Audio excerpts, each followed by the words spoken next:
മുഖ്യമന്ത്രിയുടെ മകൾ വീണ വിജയന് SFIOയുടെ സമൻസ്. എക്സാലോജിക് ഉടമയായ വീണ സാമ്പത്തിക ഇടപാടുകൾ വിശദീകരിക്കണമെന്നാണ് നിർദ്ദേശം. കമ്പനിയുടെ സേവനം എന്താണെന്ന് വിശദീകരിക്കണമെന്നാണ് സമൻസ് അയച്ചിരിക്കുന്നത്. SFIOയുടെ അന്വേഷണം സ്റ്റേ ചെയ്യണമെന്നാവശ്യപ്പെട്ട് വീണ കർണാടക ഹൈക്കോടതിയിൽ ഹർജി നൽകിയിരുന്നു. ഇതിനിടെയാണ് സമൻസ് നൽകിയത്. എക്സാലോജിക് CMRL ഇടപാടുകൾ സംബന്ധിച്ച രേഖകൾ ആവശ്യപ്പെട്ടാണ് അന്വേഷണ ഏജൻസി സമൻസ് നൽകിയിരിക്കുന്നത്. കർണാടക ഹൈക്കോടതിയിൽ സമർപ്പിച്ച രേഖകൾക്കൊപ്പം സമൻസും ഹാജരാക്കിയിട്ടുണ്ട്. തിങ്കളാഴ്ചയാണ് കർണാടക ഹൈക്കോടതി വീണയുടെ ഹർജി പരിഗണിക്കുക. അന്വേഷണം പ്രഖ്യാപിച്ചുള്ള ഉത്തരവിന് ആധാരമായ വിവരങ്ങൾ ലഭ്യമാക്കണമെന്നും തുടർ നടപടികൾ സ്റ്റേ ചെയ്യണമെന്നും എക്സാലോജിക് ഹർജിയിൽ ആവശ്യപ്പെടുന്നുണ്ട്. കേന്ദ്ര സർക്കാരിനെയും SFIO ഡയറക്ടറെയും എതിർകക്ഷികളാക്കിയാണ് എക്സാലോജിക്കിന്റെ ഹർജി. ആദായ നികുതി ഇൻട്രീം സെറ്റിൽമെന്റ് ബോർഡിന്റെ ഉത്തരവും ROCയുടെ ഗുരുതരമായ കണ്ടെത്തലുകൾ പുറത്തു വന്നതോടെയാണ് SFIO അന്വേഷണം എത്തുന്നത്. വയനാട്ടിൽ കാട്ടാനയുടെ ആക്രമണത്തിൽ ഒരാൾ കൊല്ലപ്പെട്ടു. ചാലികത്ത കോളനിയിലെ ട്രാക്ടർ ഡ്രൈവറായ അജിയാണ് കൊല്ലപ്പെട്ടത്. വീട്ടിൽ കയറിയ ആന യുവാവിനെ കുത്തുകയായിരുന്നു.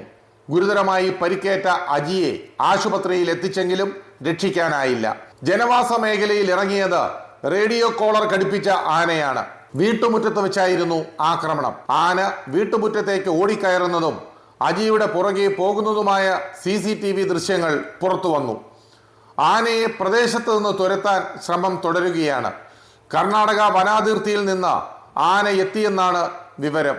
വിഷയത്തിൽ ഉന്നതതല യോഗം ഉടൻ ആരംഭിക്കുമെന്ന് വനമന്ത്രി AK ശശീന്ദ്രൻ പറയുന്നു.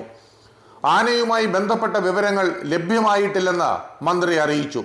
ജനങ്ങളുടെ ഭാഗത്തു നിന്ന് നല്ല സഹകരണം ഉണ്ടാകണമെന്നും മന്ത്രി പറഞ്ഞു. തുടർച്ചയായി ഉണ്ടാകുന്ന കാട്ടാന ആക്രമണങ്ങൾ മുഖ്യമന്ത്രിയുടെ ശ്രദ്ധയിൽപ്പെടുത്തും.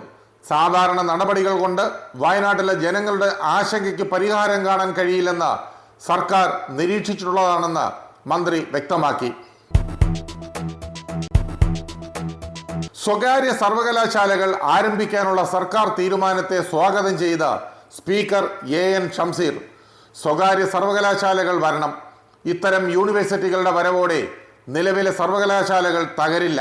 നമ്മുടെ സർവകലാശാലകൾ ചില ഘട്ടത്തിൽ വിദ്യാർത്ഥികളെ മറക്കുന്നു. യൂണിവേഴ്സിറ്റികൾ തമ്മിൽ ആരോഗ്യപരമായ മത്സരമുണ്ടാകണം. പുതിയ കോഴ്സുകൾ പഠിക്കാൻ ഇതുവഴി വിദ്യാർത്ഥികൾക്ക് സാധിക്കുമെന്നും സ്പീക്കർ. അതേസമയം ആരോഗ്യ, നിയമ, സാങ്കേതിക സർവകലാശാലകൾ സ്ഥാപിക്കുന്നതിന് സ്വകാര്യ വിദ്യാഭ്യാസ ഗ്രൂപ്പുകൾ താൽപ്പര്യം അറിയിച്ചിട്ടുണ്ടെന്നാണ് വിവരം.